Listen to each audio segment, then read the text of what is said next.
পাবনার বাদাল গ্রামে ভয়াবহ অগ্নিকাণ্ডে 10 পরিবার নিঃস্ব। ইউপি চেয়ারম্যানের ত্রাণ সহায়তা প্রদান। আমাদের প্রতিনিধি মোহাম্মদ মকবুল হোসেন এর পাবনা ফরিদপুর থেকে পাঠানো ভিডিও চিত্রে থাকছে বিস্তারিত। আমাদের বাদাল ইউনিয়ন পরিষদ থেকে আমার সঙ্গে উপস্থিত আছেন বাদাল ইউনিয়ন পরিষদের। গেল 17 আগস্ট আনুমানিক বিকেল 4টার দিকে ভয়াবহ অগ্নিকাণ্ডের ঘটনা ঘটে। আগুনে অন্তত 10টি পরিবারের বসত ঘর সহ কৃষিপণ্য, পাট, পেঁয়াজ ও ধান সম্পূর্ণভাবে পুড়ে ছাই হয়ে যায়।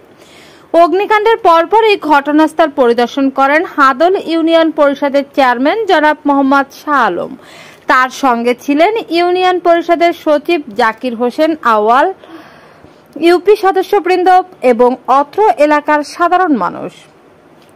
চেয়ারম্যান শাহ আলম ক্ষতিগ্রস্ত পরিবারের উদ্দেশ্যে সমবেদনা জানিয়ে দিক নির্দেশনামূলক বক্তব্য প্রদান করেন। তিনি ইউনিয়ন পরিষদের পক্ষ থেকে ক্ষতিগ্রস্তদের মাঝে তাৎক্ষণিক আর্থিক সহায়তা, কাপড়-চোপড়, লুঙ্গি ও শাড়ি বিতরণ করেন।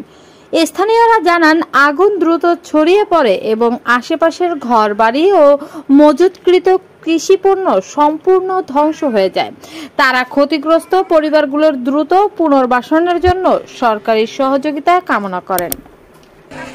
ঘরে তো পেঁয়াজ আসলে অনেক পেঁয়াজই ছিল, পাট সহ